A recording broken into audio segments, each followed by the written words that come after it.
This 1 Degree Outside video is brought to you by the Topsfield Fair. At the Topsfield Fair, fun is around every corner. Experience the thrills, flavors, and entertainment you won't forget. From award-winning bites to exciting live shows, prize-winning fun awaits you at the Topsfield Fair, October 3rd to the 13th. Monday morning nor'easter in New England. You know, it was days just like this that I always wished we had our own 24/7 New England weather network. Now we do. We built it. Have you tried it yet? Make sure you do right now. If you have a smart TV, fire it up, go to the YouTube app, and do a search for the number 1 Degree Outside Network, 1 Degree Outside Network. All right, you can watch every morning, storms or sun. It's going 24/7, 1degreeoutside.live if you want to catch it on the web, or in our app. There it is right there in the app home screen. You tap that, be able to watch the stream there. Of course, the app also has the radar, hourly, 14-day forecast, 5 stars on the App Store and Google Play. All right, let's dive into it. This is the 24-hour video. We oftentimes will give you Noyes Notes at the same time, the big themes of the weather. If you want the nitty-gritty on how it all shakes out, that was in Evening Essentials last evening. It's on the stream on the Weather Network right now, or you'll find it on our homepage or on the app. But as for the kind of typical daily forecast we give you first thing in the morning, the worst winds coming through midday. Some coastal flooding comes at an afternoon high tide.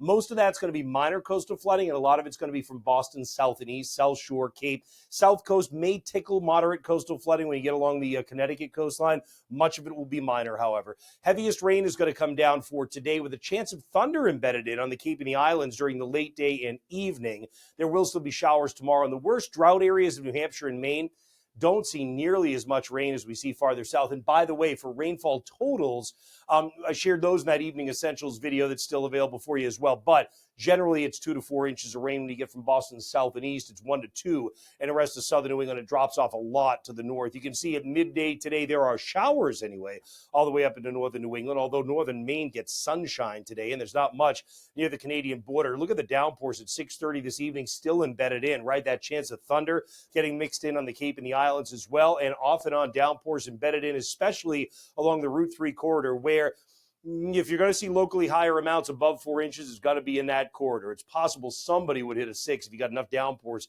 in the same spots again and again. We think that it's not so much flash flooding, it's just kind of large-scale ponding of water that may be going on with this stuff. But nonetheless, wind gusts are going to be on the order of 40 or better still at noon, even though the worst of the winds now. And by the way, you can see the live updating wind gusts all the time on that weather network. But notice as we get toward evening, the gusts begin to step down a little bit. There will be scattered outages over the course of this morning into the midday and the early afternoon, and far fewer of them overnight tonight and tomorrow morning when the gusts are down to about 30 miles per hour or so. It's a raw day. High temperatures are running in the 50s, and that's about the best we can do. Overnight tonight, we drop down to the 40s with, again, showers that'll still be around for you. So that's how things break down for most of us. If you have marine interests, I'll take care of you right now.